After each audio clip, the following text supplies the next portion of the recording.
peak of the Cuban Missile Crisis. U-2 pilot Charles W. Maultsby was flying near the North Pole when he was blinded by the northern lights. He had been on the mission as part of Project Stardust to collect air samples and monitor Soviet nuclear test activity at Novaya Zemlya, an island off of Siberia. The lights, however, obscured his view of the night sky and prevented navigation by the stars. Maultsby's radio connection continued to fade until he reportedly picked up the sounds of Russian music from a local radio station. He had mistakenly flown into Soviet territory.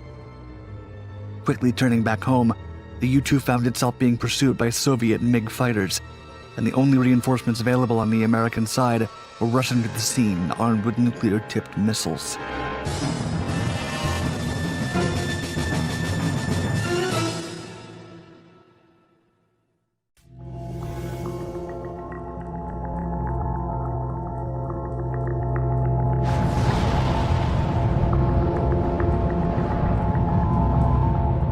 The US and the USSR had been conducting nuclear weapons tests around the globe in secluded, uninhabited locations. U-2 pilots had been closely monitoring radiation stemming from Novaya Zemlya, an Arctic Ocean archipelago in northern Russia, where the Soviets were conducting nuclear tests. On October 27th, Air Force Captain Charles Maultsby was tasked with flying to the North Pole in his U-2 plane to collect samples of air on filter paper that could determine radioactivity. He was an experienced pilot who had gone on that same mission for Project Stardust several times. There were almost no expectations that the mission could result in valuable findings or in any sort of tense situation. Of the 42 U-2 pilots sent to the North Pole that October, only 6 had returned with evidence of radioactivity. The targeted location was far away enough from the Soviet Union as to not arouse suspicion, but close enough for clouds and fallout to reveal whether a nuclear test had been conducted. At Alaskan midnight on the morning of the 27th, Maultsby took off. An hour into the flight, he passed the last radio beacon on his route at Barter Island.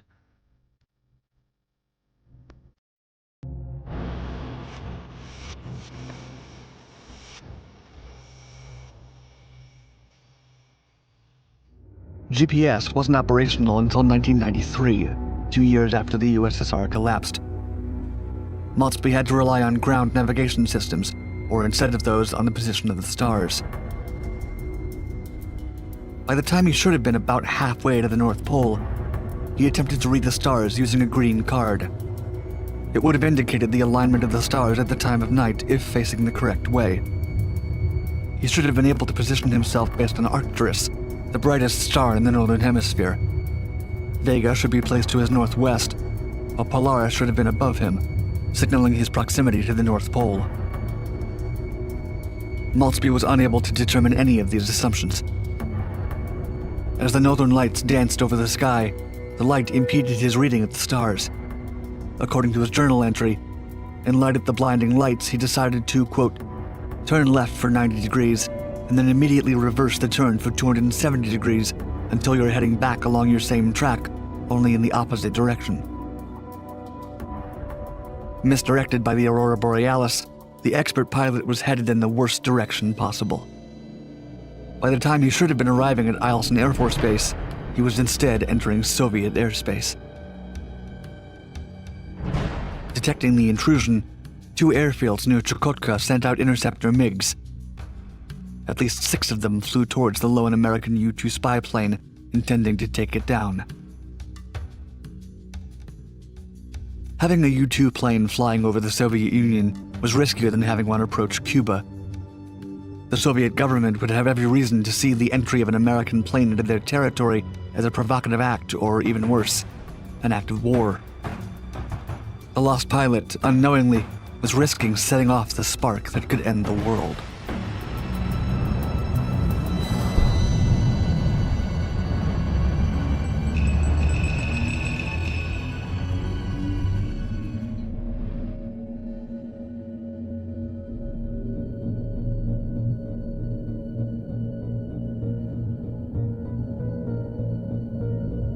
Kennedy stopped by the Oval Office as his Secretary of Defense, Robert McNamara, who had recently learned that Maultsby was missing, reported to the Chief of Intelligence at the State Department, Roger Hilsman. Of the ongoing crisis, he informed him that the pilot could have accidentally entered Soviet territory. Hilsman had also learned from National Security Advisor McGeorge Bundy that MiG-19 fighter jets were pursuing the U-2 plane, and that the U.S. Strategic Air Command was preparing American fighters for a rescue mission. At 2 p.m., the Pentagon updated the White House, quote, "Apparently gyro trouble began, and he got off course. Picked up by HFDF, High Frequency Direction Finder, off Wrangel Island. Seems to have overflown or come close to Soviet territory. Not clear at this time exactly what cause was. Russian fighters scrambled. Ours too. Now gliding into Kotzebue, Alaska."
Two F-102 Delta Dagger fighter aircraft were deployed by the U.S. Air Force to locate and bring Maultsby back to American territory.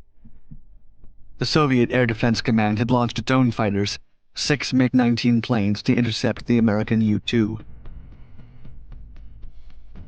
Due to the high-stakes situation bordering on wartime, the Delta Dagger fighters had switched out their Falcon air-to-air missiles for nuclear missiles, just in case a major confrontation ensued. The Pentagon had officially switched to DEFCON 3 alert status. The Delta Dagger pilots could launch nuclear weapons at their discretion should an emergency call for it. Maultsby was being tracked by Strategic Air Command, as were the Soviet aircraft thanks to SAC's interception of Soviet air defense traffic. But they could not share these developments outright with the pilot of the U-2 plane, as their intelligence capabilities were top secret. The navigator at Eielson noticed that the sun was beginning to rise over Alaska, meaning that if Maultsby couldn't see it, then he was too deep into Soviet airspace. But if he could, it would take him home. The navigator contacted the U-2 pilot, who informed that he could not see the faint glow of the rising sun. He was ordered to shift 15 degrees to the left. Navigators were able to guide him until Orion's belt became visible to his right, and he could head in the correct direction towards Alaska. Slowly but surely, their efforts started paying off. Maultsby was struggling to listen to the Alaskan transmissions, which were getting fainter and fainter, invaded by static noise. Still, he was able to pick up a civilian radio station playing American pop music. He was finally heading in the right direction. Yet he was running out of fuel. He shut off the engine to keep the plane running, which shut down the flow of electricity. The cockpit turned black, and the cabin was depressurized, which inflated his suit. All Maultsby could do was glide back to Alaska, a task for which the U-2 was particularly well equipped due to its 80-foot wingspan and small 63-foot body. 10 minutes passed by, and the plane began losing altitude. By the time he entered United States territory, he had dropped 45,000 feet, but the glowing sun rays gave the pilot hope. Minutes later, the 2 Delta Dagger aircraft met up with him. With the plane's remaining battery power, he contacted them, and they welcomed him home.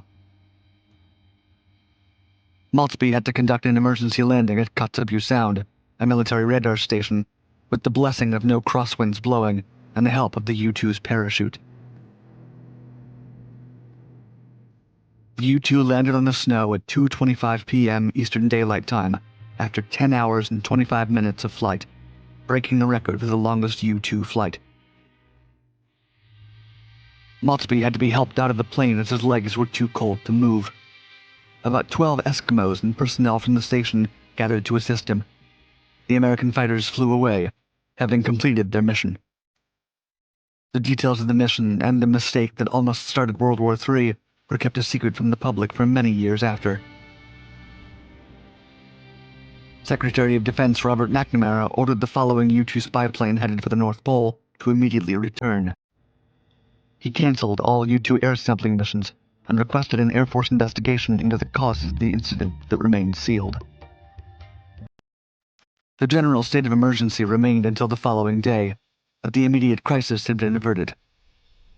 On October 28th, Khrushchev sent a message to President Kennedy, agreeing to dismantle the Cuban nuclear missile sites, stating, quote, "In order to eliminate as rapidly as possible the conflict which endangers the cause of peace, to give an assurance to all people who crave peace, and to reassure the American people who, I am certain, also want peace, as to the people of the Soviet Union, the Soviet government, in addition to earlier instructions on the discontinuation of further work on weapons construction sites, has given a new order to dismantle the arms which you described as offensive, and to crate and return them to the Soviet Union." Khrushchev also spoke to the aggravation caused by multiple American entries into Soviet territory, mentioning Maultsby's flight by stating, quote, "A still more dangerous case occurred on October 28th, when one of your reconnaissance planes intruded over Soviet borders in the Chukotka Peninsula area in the north and flew over our territory. The question is, Mr. President, how should we regard this? What is this? A provocation?